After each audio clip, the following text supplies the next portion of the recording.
He promised to be a post-partisan president. Remember that? But he became the most partisan, blaming, attacking, and dividing. He was going to focus on creating jobs. Said he focused on Obamacare, and that killed jobs. He said he was going to cut the federal deficit in half. Instead, he doubled it. He said he was going to cut the unemployment rate to 5.2% by now. We learned on Friday that it's 7.9%. That's 9 million jobs short of what he promised. Employment is now higher than when Barack Obama took office. He promised that he would propose a solution for Social Security and Medicare to keep them from going into insolvency. But instead, he raided Medicare, $716 billion to pay for his vaunted Obamacare. He said he was going to lower health insurance premiums. Remember? $2,500 a family by now. Instead, they're up by $3,000 a family.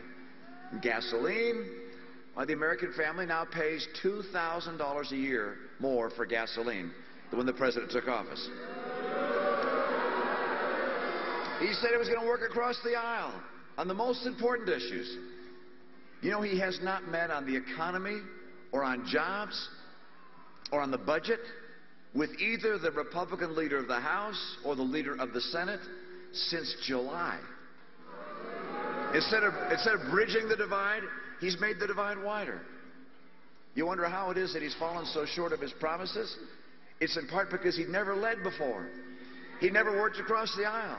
He never truly understood how the economy works to be able to create real jobs.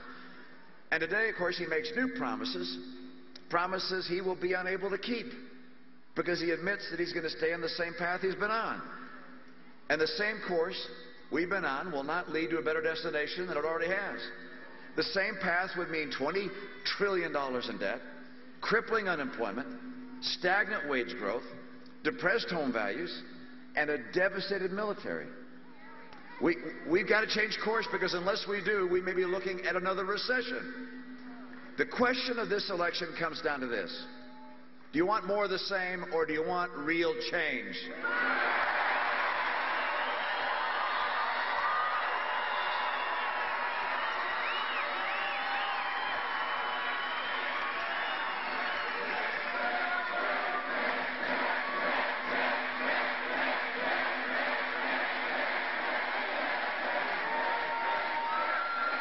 Look, President Obama promised real change, but he couldn't deliver it. Now, I promised change, but I've got a record of having achieved it. You see, I actually built a business, and I turned to run another business, and I put the Olympics back on track. And by the way, with the Democrat legislature, I helped turn my state from deficit to surplus, and from job losses to job growth, and from higher taxes to higher take-home pay. And that's why I'm running for president. I know how to change the course the country is on and get us a balanced budget.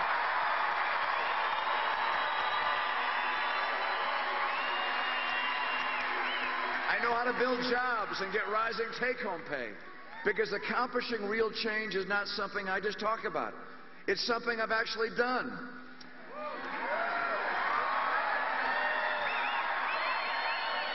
And it's precisely what I'm going to do when I'm President of the United States.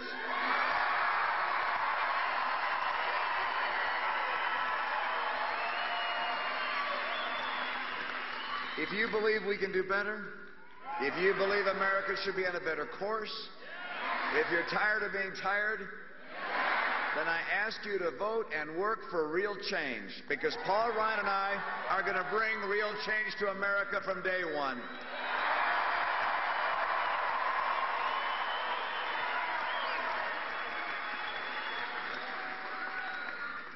You know, when I'm elected, the economy and American jobs will still be stagnant, but I'm not going to waste any time complaining about my predecessor.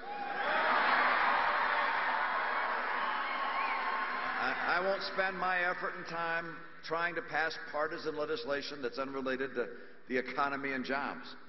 From day one, I'm going to go to work to help Americans get back to work. People across the country, by the way, they're responding to our five-part plan. You've seen it. You know what it is. Part one is about taking advantage of our energy resources.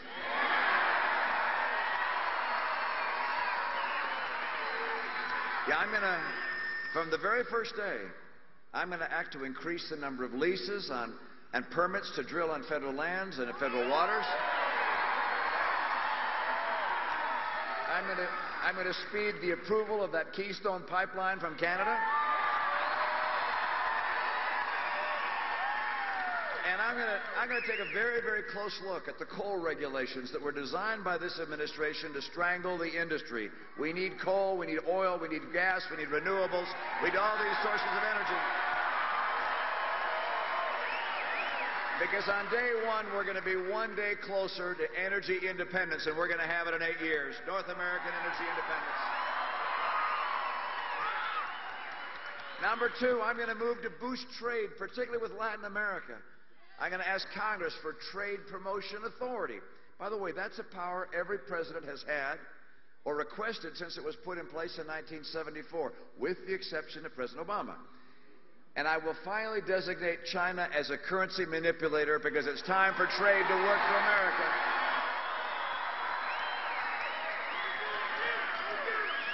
Now, third, on day one, I'm going to send to Congress the Retraining Reform Act to make sure that every worker who feels left behind in this economy can get the skills and the chance they need to succeed. And number four, I'm going to move to tackle out-of-control spending. I will send to Congress the first of several fundamental reforms. This first one will be called the Down Payment on Fiscal Sanity Act. And that's going to do something unusual. We're not just going to slow the rate of growth of government. We're actually going to cut government by 5% from day one.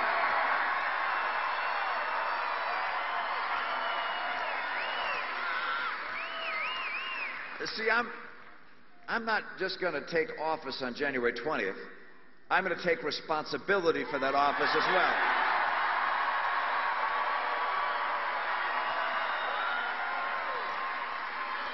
And number five, I'm going to act to boost small business and all business. I'm going to issue executive orders aimed straight at the problems that are holding back this economy. And the first is going to grant waivers to every state from Obamacare to begin its repeal.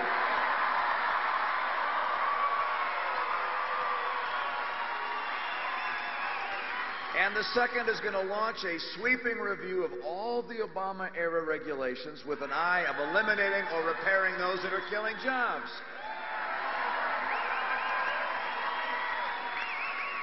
And by the way, every entrepreneur, every small business person, every job creator will know that for the first time in 4 years, the President and the government of the United States likes them and loves the jobs and higher wages they bring to our fellow Americans.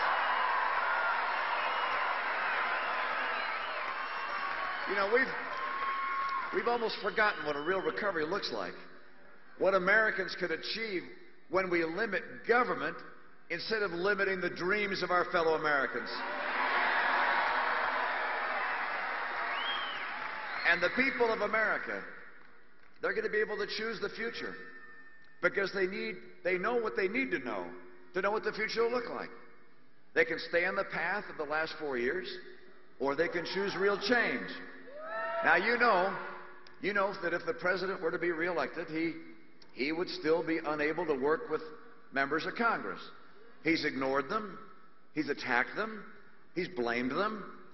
And, of course, the debt ceiling, it's going to come up again. And then there'd be a threat of shutdown or default. And that, of course, chills the economy, puts more people out of work. The president was right when he said he can't change Washington from the inside. You can take him at his word. That's why we're going to send him outside, all right?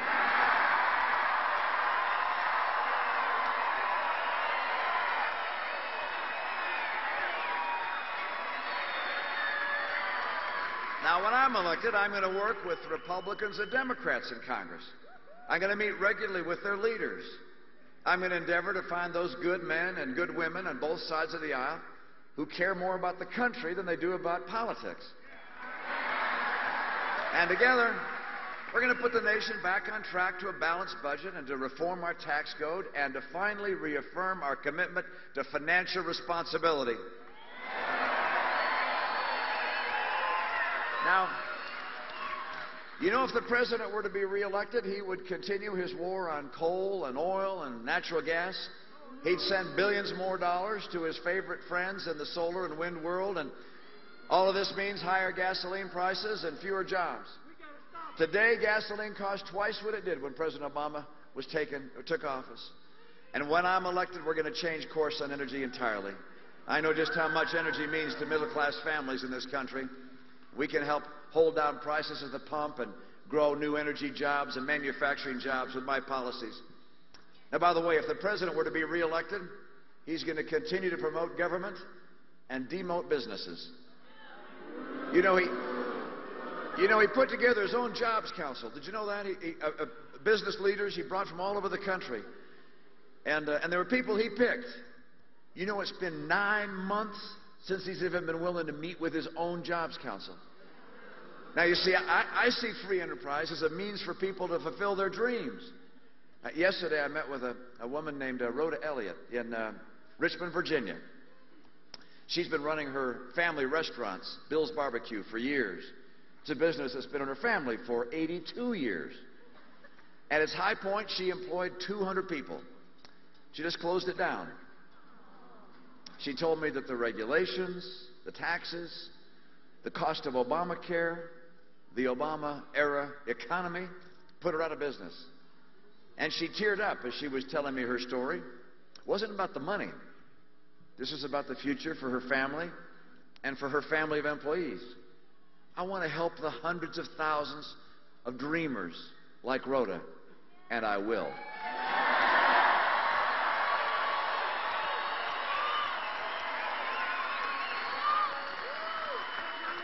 And you know, if the president were to get reelected, he's going to say every good thing he can about education. But in the final analysis, what he's going to do is what his largest campaign supporters insist upon, and that's the public sector unions. And your kids would have the same schools and the same results. When I'm president, I'll be the voice of the children and their parents because there is no union for the PTA.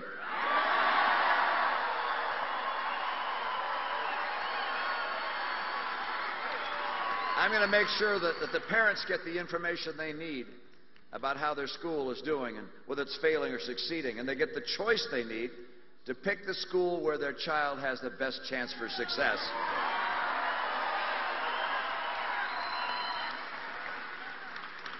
Now, all across America, people have watched as our campaign has gathered the strength of a movement. It's not only the size of crowds like this.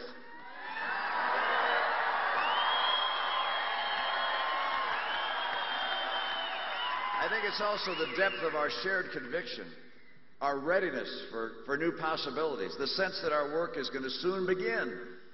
It's made me strive more to be worthy of your support, to campaign as I would govern, to speak for the aspirations of all Americans. I learned as governor of my state of Massachusetts that the best achievements are shared achievements. I learned that respect and goodwill go a long way and are usually returned in kind. That's how I'll conduct myself as president. I'll reach out to both sides of the aisle. I'll bring people together, doing big things for the common good. I won't represent one party. I'll represent one nation.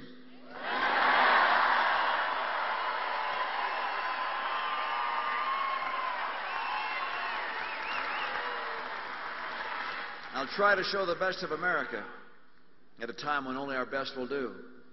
Now, throughout this campaign, President Obama has tried to convince you that these last 4 years have been a success. He's floating a plan for the next 4 years.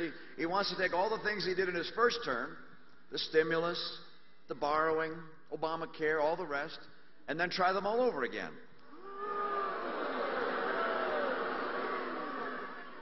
But big dreams that we have are not going to be satisfied with a small agenda that's already failed us.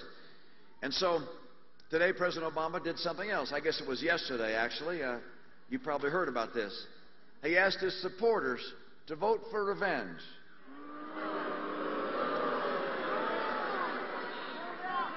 I asked the American people to vote for love of country.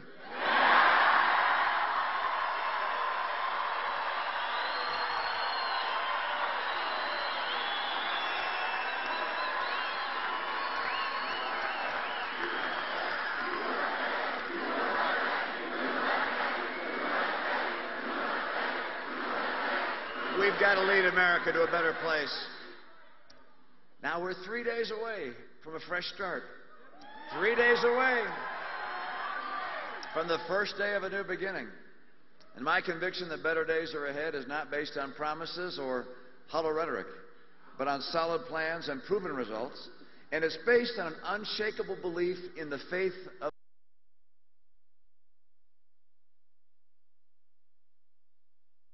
If there's anyone who fears that the American dream is fading away, if there's anyone who wonders whether better jobs and better paychecks are simply things of the past, I have a clear and unequivocal message. With the right leadership, America is going to come roaring back.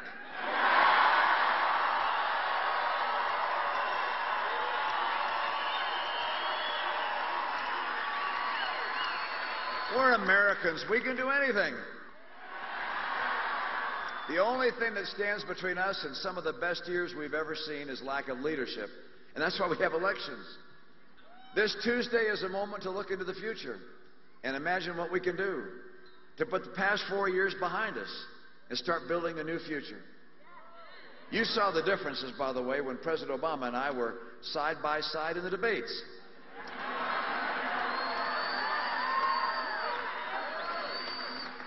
He says it has to be this way. I say it can't stay this way. He's offering excuses. I've got a plan. I can't wait to get started. He's hoping we'll settle.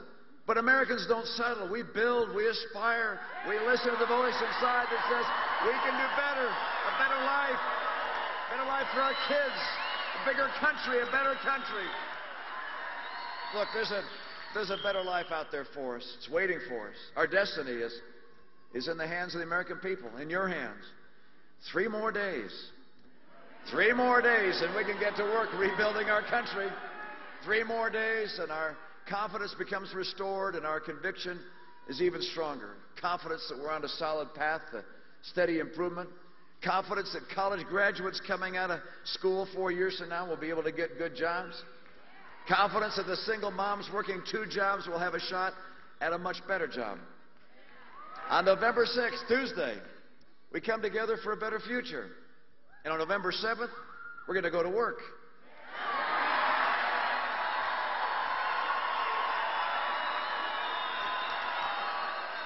Now, I need you to reach across the street to your neighbor with the other guy's yard sign in his front yard.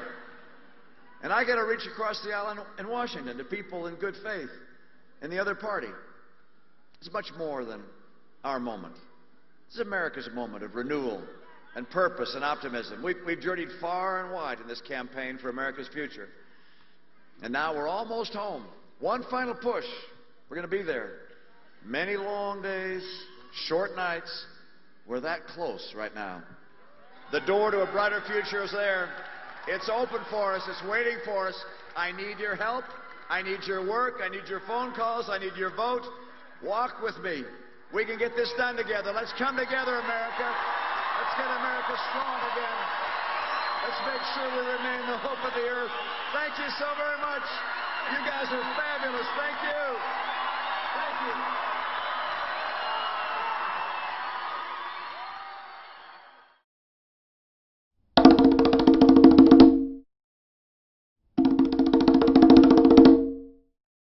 This has been a Sunfish production.